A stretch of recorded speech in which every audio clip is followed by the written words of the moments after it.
உங்கள் மோசஸ் உலகில் ஜோதிட வாஸ்து கன்சல்டன்ட் சென்னையிலேருந்து. என் உயிரான ஈசனை முன்னிறுத்தி எவனாலே அவன் தான் வணங்கி இந்த ஆவணி மாத பலன் இதை நம்ம பார்க்க போகிறோம். ஏன்னா இந்த ஆவணி மாதம் பார்த்தீங்கன்னு வச்சுக்கிங்களேன், காலபுருஷ தத்துவத்துக்கு 5ஆம் அதிபதியான சூரிய பகவான் தன் வீட்டிலேயே ஆட்சி பெறுவார். ஸோ அப்போ ஆட்சி பெறும் போது என்னென்னாக்கா, இந்த பூர்வ புண்ணியம் என்பது இயற்கையாகவே இந்த காலகட்டத்தில் ரொம்ப செழிப்பாக இருக்கும், வளமாக இருக்கும் அப்படின்னு சொல்லுவாங்க. ஏன்னா நம்ம பூர்வ புண்ணியம் அப்படின்னோடனே உடனே நம்ம சொந்த ஊருக்கு தான் நினைப்போம். அப்படி கிடையாது. நமக்குள்ளேயும் ஒரு பூர்வ புண்ணியம் இருக்குது, நம்ம உடம்புக்குள்ளேயும் ஒரு பூர்வ புண்ணியம் தன்மைகள் இருக்குது. ஸோ அந்த தன்மை இந்த காலகட்டத்தில் பார்த்திங்கன்னா மிக செழிப்பாக இருக்கும். அதனால தான் பெரும்பாலும் பார்த்திங்கன்னா இந்த காலகட்டத்தில் நிறைய சுப நிகழ்வு பண்ணுவாங்க, திருமணம் பண்ணுவாங்க. நிறைய பார்த்திங்கன்னா ஆடி மாதம் முன்னாடி எல்லா திருவிழாக்கெல்லாம் அப்படியே இருக்கும். ஆவணி மாதம் பார்த்திங்கன்னா நிறைய சுப நிகழ்வுகள் பண்ணுவாங்க. ஏன்னா இந்த காலகட்டத்தில் சூரியனோட தன்மை நல்லா இருக்கும் போது, ஆத்மகாரகன் இல்லையா சூரியன். ஸோ அப்போ ஆத்ம பலம் இயற்கையாகவே எல்லாருக்கிட்டையும் பெருகி இருக்கும் இந்த காலகட்டத்தில். அதுவும் இந்த காலம் இன்னொன்றாக்கா, இந்த வருஷம் பார்த்திங்கன்னு வச்சுக்கோங்க, கேது பகவானும் 5ஆம் இடத்துல இருக்கார். ஸோ அப்போ என்னென்னாக்கா, கேது என்னென்னாக்கா ஞானக்காரகர்.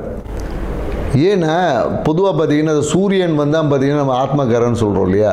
ஏன்னா இந்த ஆத்மகாரகன் எந்த ராசியில் வலுவாக இருக்கோ இல்லை பலமாக இருக்கோ அந்த அந்த ஜாதகர் பார்த்திங்கன்னா மிகுந்த உச்சத்தில் இருப்பார். ஏன்னா பார்த்திங்கன்னு வச்சுக்கலாம், ஏன்னா ஆத்ம பலம் தான் தேவை. அதுக்காக தான் ஆன்மீகத்தை நம்ம நாடுறோமே. ஏன்னா இன்றைக்கி நிறைய பேர் ஆன்மீகத்தை எதுக்கு போகிறோன்னே தெரில. நம்மளோட ஆத்ம பலத்தை அதிகரிக்கிறதுக்கு தான் நம்ம இன்றைக்கி ஆன்மீகம் இந்த பரிகாரம்லாம் செய்கிறோம் இல்லையா. இது எல்லாமே உங்களோட ஆத்ம பலத்தை இன்க்ரீஸ். அப்படி இருக்கக்கூடிய சூரிய பகவான் இந்த ஆவணி மாதத்தில் அவர் சொந்த வீட்டில் இருந்து அப்படியே ஒரு ஆட்சி பண்ணும் போது எப்படி இருக்குன்னு பாருங்கள். அதனால தான் இந்த காலகட்டம் நிறைய சுப நடக்கும் போது அது எல்லாமே வெற்றி, காரிய சித்தி, நிறைய பேர் இடம் வாங்குவாங்க. அதனால தான் பார்த்தீங்கன்னா இந்த காலத்தில் இன்னொரு விஷயம் இருக்குது. ஆவணி மாதத்தில் பார்த்திங்கன்னா விநாயகர் சதுர்த்தி. இந்த காலத்துலேருந்து அந்த விழா கோலங்கள் எல்லாமே தொடங்கும். அது வரையும் பார்த்திங்கன்னா ஒரு இந்த மந்தமாக போயிட்டு இருந்தது. இது பார்த்திங்கன்னா விநாயகர் சதுர்த்தி, அதுக்கப்புறம் பார்த்திங்கன்னா ஆயுத பூஜை, அப்புறம் தீபாவளி, அப்படியே பார்த்திங்கன்னா விழாக்களாக அப்படியே வரும். இனிமேல் ஒவ்வொரு மாதமும் பார்த்திங்கன்னா விழாக்கள், இந்த புரட்டாசி மாதத்தை தவிர்த்து. ஏன்னா ஆத்மகாரகன் எந்த ஜாதகத்தில் நல்ல வலுவாக ஸ்ட்ராங்காக இருக்கோ அவங்க தான் உச்சம். ஏன்னா சூரியன் தான் பார்த்திங்கன்னா நம்ம பெரும்பாலும் அந்த அரசியலுக்கு சொல்லுவோம், மருத்துவக்காரகனும் சூரியன் தான். ஸோ அதனால தான் எந்த ஒரு ஜாதகத்தில் சூரியன் வலுவாக இருக்கோ அவங்க நல்ல ஒரு ஃபேமஸ் டாக்டர் ஆவாங்க. அது 2ஆம் அதிபதியோட இல்லை 10ஓட தொடர்பு வரும்போது பார்த்திங்கன்னா மருத்துவத்தில் சூப்பராக இருப்பாங்க. அதே போல் சூரியன் வலுவாக இருக்கிறவங்க பார்த்திங்கன்னா தொட்டாவே குணமாகக்கூடிய கைராசி டாக்டர்லாம் சொல்லுவோம் இல்லையா. அவர் படித்து கூட இருக்க மாட்டார், சும்மா R&D படிச்சிருப்பார், இல்லைன்னா அந்த ஒரு கம்பவுண்டராக கூட இருந்திருப்பார். அவர் பார்த்திங்கன்னா சும்மா ஏதோ ஒரு விஷயம் சொல்லுவார், நடந்துடும். கைராசி டாக்டர் அப்படின்னு சொல்லக்கூடிய எல்லாருமே பார்த்திங்கன்னா இந்த சூரியன் வலுவாக இருக்கும் தான் கைராசி டாக்டர். ஏன்னா ஆத்மத்தை பலமாக வச்சுருக்க எல்லாமே பார்த்திங்கன்னா குணமாக்கக்கூடிய ஆற்றல் அவங்ககிட்ட இயற்கையாகவே நிறைய இருக்கும். சூரியன் வலுவாக இருக்கிற நிறைய பரிகாரம் பண்ணான்னு வச்சிங்களேன், சூப்பராக சக்ஸஸ் ஆகிடும். பெரிய பரிகாரம் சின்னதாக சொன்னாவே பெரிய விஷயங்கள் கூட குணமாக்கக்கூடிய ஆற்றல். அப்படி இருக்கக்கூடிய சூரிய பகவான் இருக்கக்கூடிய இந்த ஆவணி மாதத்தில் பார்த்திங்கன்னா மிகுந்த நற்பலங்களை கொடுக்கும். ஆன்மீக நாட்டம் அதிகமாகவும், குறிப்பாக என்னென்னாக்கா இந்த கேது கூட இருக்கிறதுனால நிறைய என்னென்னா அந்த குழந்தை பேருக்கான விஷயங்கள், குழந்தை பேர் இன்மை, இந்த மாதிரியான விஷயங்கள் எல்லாமே ஒரு மாற்றத்தை கொடுக்கக்கூடிய விஷயமா இருக்கும். அந்த விரக்தி தன்மை, எனக்கு கேது எப்போதும் பார்த்திங்கன்னா ஒரு விரக்தி கொடுப்பார். ஏன் அது விரக்தி கொடுப்பார்னா, அனுபவம் கிடைச்சா தான் அறிவு வளரும், ஞானம் கிடைக்கும், சும்மா வராது இல்லையா. ஸோ அதனால் இந்த கேது பகவான் நமக்கு ஞானத்தை கொடுப்பதற்காக சில படிப்பினையை கொடுப்பார். அதை தான் நம்ம இங்கே விரக்தி, எனக்கு அது நடக்கலை அப்படி இப்படின்னு நம்ம சொல்லிட்டு கிடப்போம். ஸோ இந்த தன்மைகள் உள்ள இந்த ஆவணி மாதத்தில் ஒவ்வொரு ராசிக்கும் என்ன மாதிரியான பலன்கள் கொடுக்க போகுது அப்படின்றத இந்த வீடியோவில் பார்க்க போகிறோம். வாங்க வீடியோக்குள்ளே போகலாம். சிம்ம ராசி பார்த்தீங்கன்னு வச்சுக்கங்களேன், எப்பொழுதும் ஆளுமையும் அதிகார தோரணை கொண்ட சிம்ம ராசிக்காரங்களுக்கு இந்த ஆவணி மாதம் எப்படி இருக்கும்ன்றதான் பார்க்க போகிறோம். குறிப்பாக இந்த சிம்ம ராசிக்காரங்க பார்த்திங்கன்னா எதையுமே அப்படியே இந்த பாயிண்டடாக பேசக்கூடியவங்க, ஒரு தகவலோட, ஒரு எடுத்துக்காட்டு, ஒரு உதாரணங்களோட விளக்கத்தோட பேசுவாங்க. குறிப்பாக என்னென்னா எதை சொன்னால் அந்த பாயிண்ட்டாக பேசுவாங்கன்னு சொல்லுவாங்க இல்லையா, அந்த மாதிரி பேசக்கூடிய ஆற்றல் சிம்மராசிக்காரங்க அதிகமாக இருக்கும். இந்த ஒரு விஷயமே இவங்க வாழ்க்கையை லாபகரமாகவும் மகிழ்ச்சிகரமாக மாற்றும்.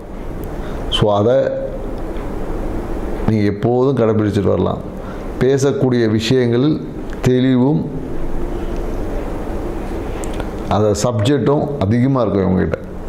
இப்படி உள்ள சிம்மராசிக்காரர்களுக்கு இந்த ஆவணி மாத பலன் என்ன மாதிரியான இருக்கும்னா, ராசிநாதனே பார்த்தீங்கன்னு வச்சுங்க, சூரிய பகவானே ராசியில் சஞ்சரிக்கிறார்.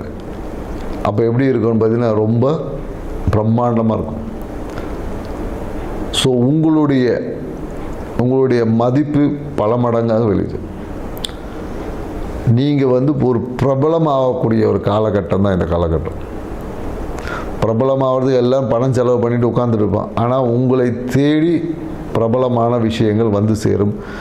நீங்கள் இந்த காலத்தில் எப்படி இந்த ஃபோக்கஸ் போட்டு ஆலோஜன் போட்ட மாதிரி உங்களுடைய செல்வாக்கு, அந்தஸ்து, புகழ் இது எல்லாமே பார்த்திங்கன்னா மிகப்பெரிய அளவில் விரிவடையும். எவ்வளோ விரிவடைஞ்சாலும் மனசுக்குள்ளே ஒரு விரக்தி என்பது இருக்கும். எதையாச்சும் ஒன்று யோசித்து ஒரு சிந்தித்து இனம் புரியாத ஒரு விரக்தி தன்மை எப்பொழுதும் உங்ககிட்ட இருக்கும். மேலும் 2ல் செவ்வாய் பகவான் சஞ்சரிக்கிறதுனால பாக்கியத்தின் மூலயமாக ஒரு வருமானம் என்பது இந்த காலகட்டத்தில் உங்களுடைய இஷ்ட தெய்வ வழிபாடை நீங்கள் பண்ணிங்கன்னா வருமானம் பல மடங்காக மாறும். தந்தைக்காக ஒரு மருத்துவ விரயம் ஏற்படுவதற்கான சாத்தியக்கூறுகள் இருக்குது. தாய் வழி உறவு லாபத்தை கொடுக்கும். மன மகிழ்ச்சி பல மடங்காக பெருக்கும். இந்த காலகட்டம்னாக்கா சொத்து வழியில் ஆதாயம் இருக்கும். ஏதாவது ஒரு பொருளை விற்று வாங்கிறது, இல்லை சொத்து வாங்கிறது, இந்த மாதிரியான விஷயங்கள் வாழ்க்கையை மன மகிழ்ச்சிக்கான விஷயமா இருக்கும். மேலும் என்னென்னாக்கா சிம்மராசிக்காரங்க இந்த கணவன் மனைவி உறவில் ஏற்பட்ட அந்த விரிசல்கள் நீங்கி இப்போ அன்பு அந்யோன்யம் பெருகிறதுக்கான ஒரு காலகட்டம். மேலும் என்னக்கா தொழில் ரீதியான பயணங்கள் இருக்கும். தொழில் ரீதியான பயணங்கள் இருக்குது. நிறைய விஷயங்களை லாபத்தை முதலீடு செய்வது என்பது இந்த காலகட்டத்தில் இருக்கும். நிறைய பேர் என்னென்னாக்கா நிறைய லாபம் வரும், அதை வச்சு கடன் அடைப்பாங்க. இல்லை சில பேர் என்ன பண்ணணும், முதலீடு செய்வது, இந்த மாதிரியான நிகழ்வு எல்லாமே இந்த காலகட்டத்தில் அதிகமாக நடக்கும். 8ல் இருக்கக்கூடிய சனி பகவான் பார்த்தீங்கன்னா வக்கரமாக இருக்கிறதுனால எதிர்பாராத திடீர் நிகழ்வுகள் இருக்கும். நம்ம சூழ்நிலைகள் நம்ம ஒரு பிளான் போட்டிருப்போம். அந்த பிளான் என்பது சரியான முறையில் எக்ஸிக்யூஷன் பண்ண முடியாமல் சிறு தடமாற்றம், தாமதங்கள் இருக்கும். அதை இல்லாத நீங்கள் பொருட்படுத்தாமல், ஆனால் எப்படியும் ஜெயிக்க போகிறது நீங்கள் தான். ஸோ அதனால் எதையும் கடந்து ஜெயிக்கக்கூடிய ஆற்றல் உங்களுக்கு இருக்கும். குறிப்பாக இந்த காலகட்டத்தில் என்னென்னாக்கா ஜீரண கோளாறை கொஞ்சம் சரி பண்ணிக்கோங்க. இந்த கணுக்கால் சார்ந்த விஷயத்தில் ஏதாவது சிறு உபாதைகள் போகும். இந்த ஆவணி மாதத்தை உங்கள் வாழ்க்கையில் சிறப்பான ஆவணி மாதமாக மாற்றணும்னா நீங்கள் என்ன செய்யலாம் அப்படின்னு பார்த்தீங்கன்னா, இந்த வெள்ளிக்கிழமையில் மகாலட்சுமி வழிபாடை செஞ்சு, குறிப்பாக இந்த புளி சாதம் இருக்கு இல்லையா, புளி சாதத்தை நீங்கள் தானமாக பண்ணி பாருங்கள். அப்படி இல்லைன்னா தயிர் சாதத்தை நீங்கள் தானமாக பண்ணி பாருங்கள். இந்த ஆவணி மாதம் உங்கள் வாழ்க்கையில் மிகுந்த மகிழ்ச்சிகரமான ஆவணி மாதமாக அமையும். செஞ்சு பார்த்து வாழ்க்கையை சிறப்பாக வச்சுக்கங்க. நன்றி, வணக்கம்.